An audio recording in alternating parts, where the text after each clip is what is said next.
Hello everyone, today I'm going to be working on this U25B. It's an Atlas made by Kato, and so I'm going to be cleaning this and doing a little bit of maintenance on it. But at the same time, I'm working on this DPM kit here, and I have to paint the windows. I hate doing that. I hate it, but if I want the building to be completed, I have to keep working on it. It's so boring to do that. I can't stand it. They make these already pre-assembled if you want. And that would probably be a better option for me.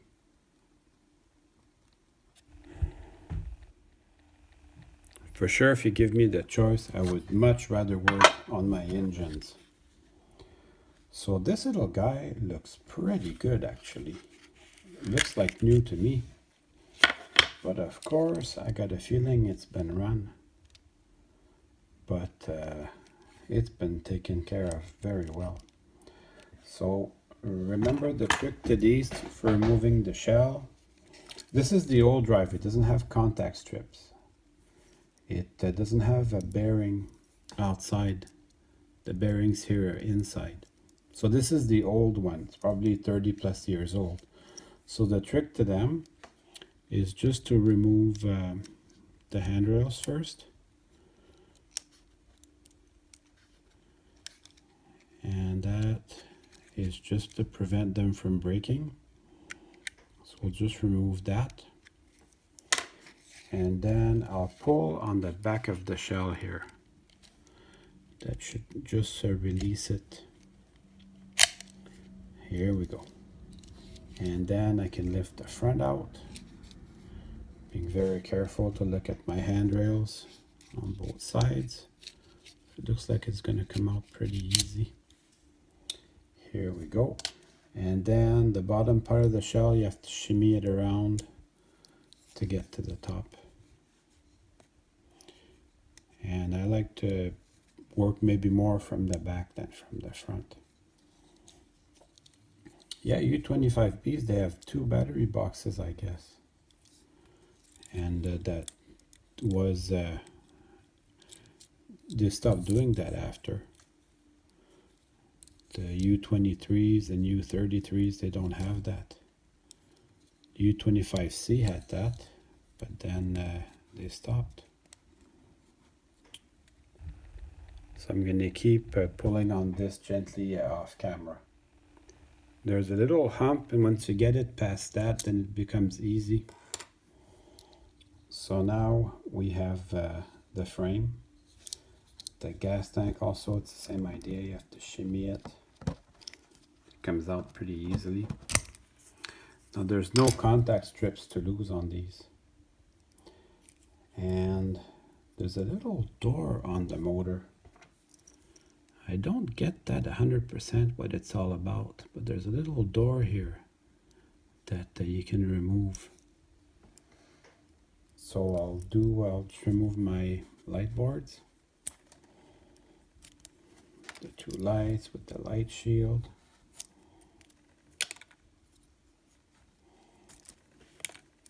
This probably runs good already, but I'm just doing it for my own pleasure, to get in there and clean it just to be sure everything's 100%. And I'll also clean my shell again, even though it looks really good. I just like my engines to be ship-shape. Then the 2 screws will fall out. And then the trucks also will fall out, but it's very easy to keep the direction. And they're identical, so it's that easy. Let's just take a quick peek inside. You have, oh, these are cool.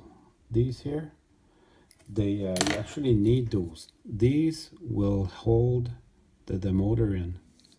They hold the motor in. That reduces the noise. I'll just put on this little door here so you can see what I'm saying. That there's a little door here that just comes out. and they stopped putting them on. I don't know why. I guess this is for noise reduction too. Little door for noise reduction. So that is kind of cool. And it's held there, it's held together by the magnets. That's the only reason I think they have it, it's for noise reduction. So when you put it back together, make sure your two little saddles are in their place correctly. That makes a lot of difference for the noise. And I'm going to put these back where they go. I'm going to do just a little bit of lubrication on them. Just one drop. Just to say that I was in there doing something.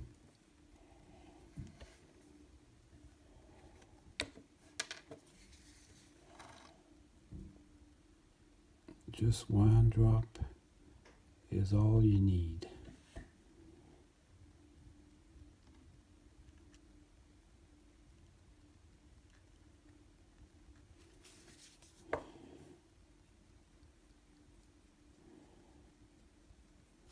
There.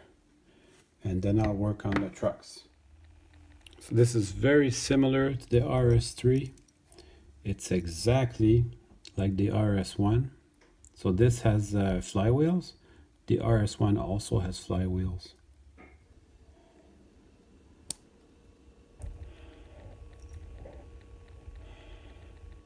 So I'm keeping the Rapido couplers. A lot of my U25Bs have Rapidos. So that's perfect. I don't need to do anything.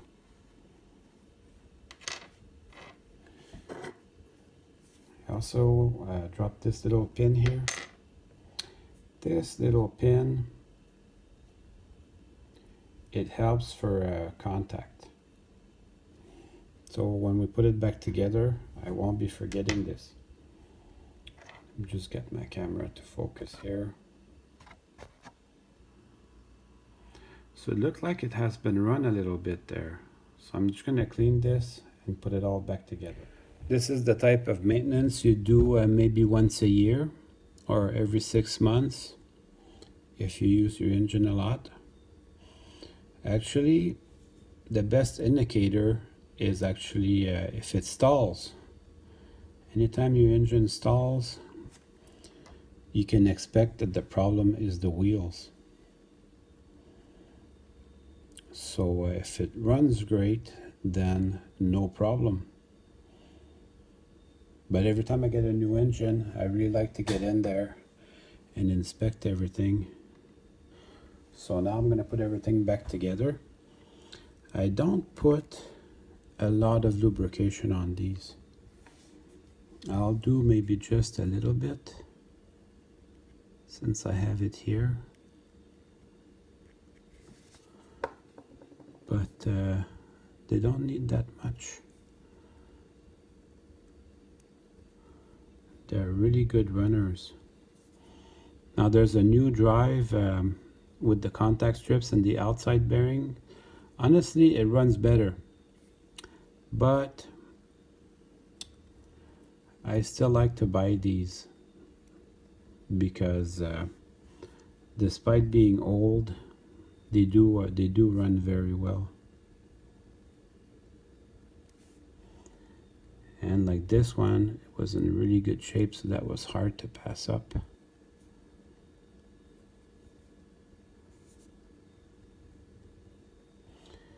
And now I'm going to put the other side of the frame.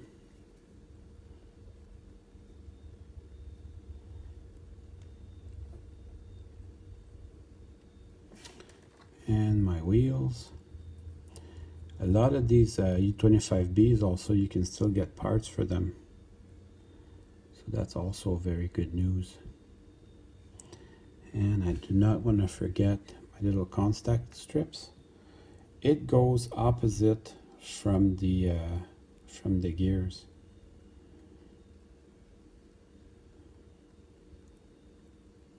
Actually, it's not that easy to put them on,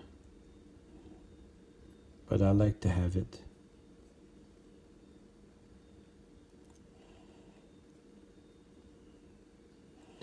And those two little holes there. Those little holes, they will sit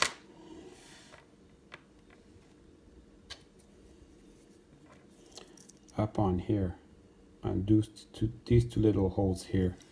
Half the time I get it right, it just goes in there right, and it's not too much of a hassle. I think that's partly due to the way it's engineered, that it just goes in there and easy breezy Japanesey. So I put my two frame halves back in there. Let's see how it runs. It's awful. Now my little contact strip, it didn't go in there so easily. So I'm just gonna push it back just a little bit with my screwdriver. Now it's in exactly where it should go. Let's see now. Oh yeah, that's much better. Feels like a brand new engine. So I'm gonna do the other side off camera. So I'm getting ready to put it back together, but I saw a problem. You see this worm gear? If I turn it, it turns the whole shaft.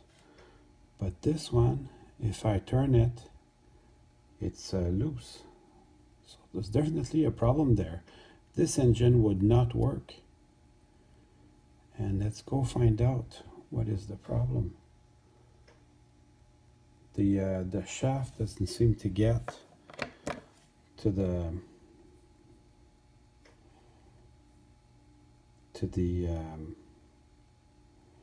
flywheel. So let me just fool around with that. It's like it's a little bit too short. Now I'm gonna try to help it out. Now these are plastic and they're pressed on, so there's nothing much to them.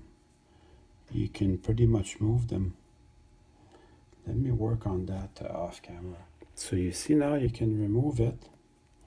And as I put it back, I'm gonna put it back, but not quite all the way. Just to see if I can catch the other end there and make this happen.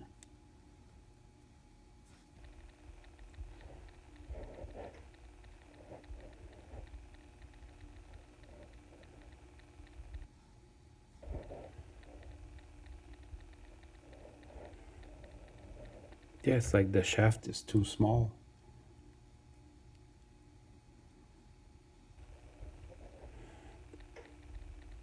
So I'm going to keep fiddling around with that for a second.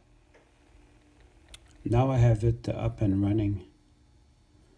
So that should go good. So when you put it back, make sure that your saddles are in their proper place and the bearings are in their proper place. And you also need those two insulators. These little guys at the end here have to be there.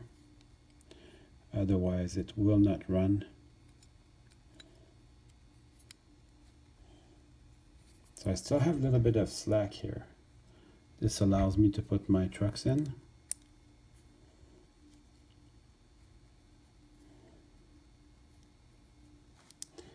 And that you don't have to force them in. They should just go in there without too much of a fuss.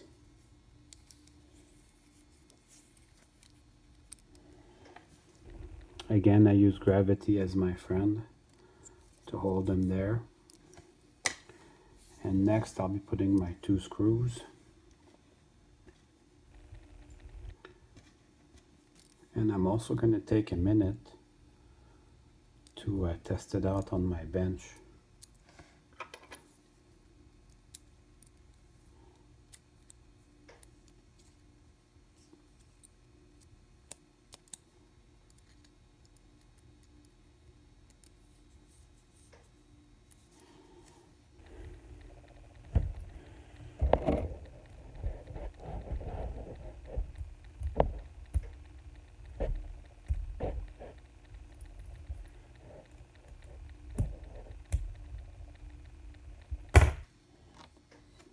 There, I'm going to test it now.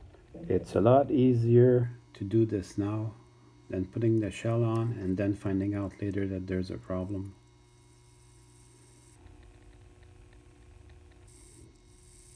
It sounds pretty good.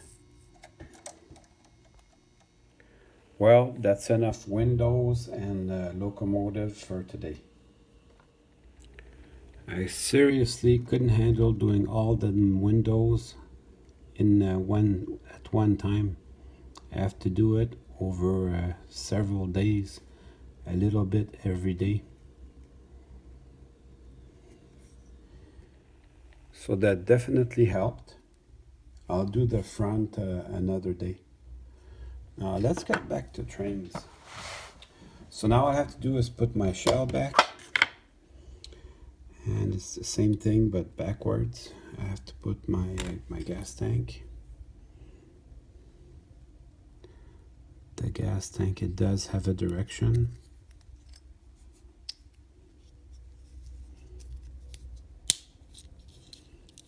So that's easy to put back.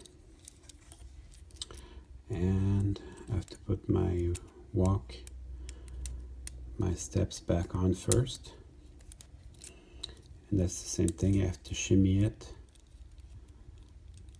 So that's going to take a minute. I'll do it off camera. And then I can bring in the top of the shell.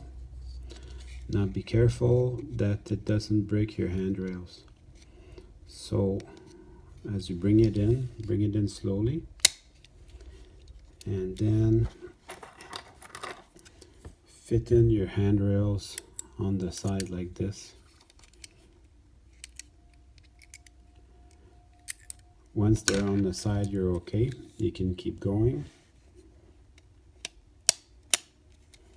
And it should fit right in. And now I'm just going to take a second to put the handrails in their little spot where they should go.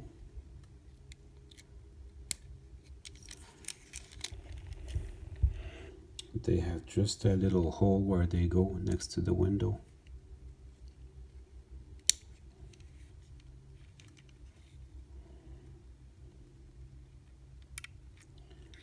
And that is that.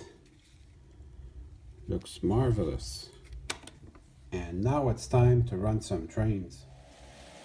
Well, I hope you enjoyed the video. I certainly had fun making it for you.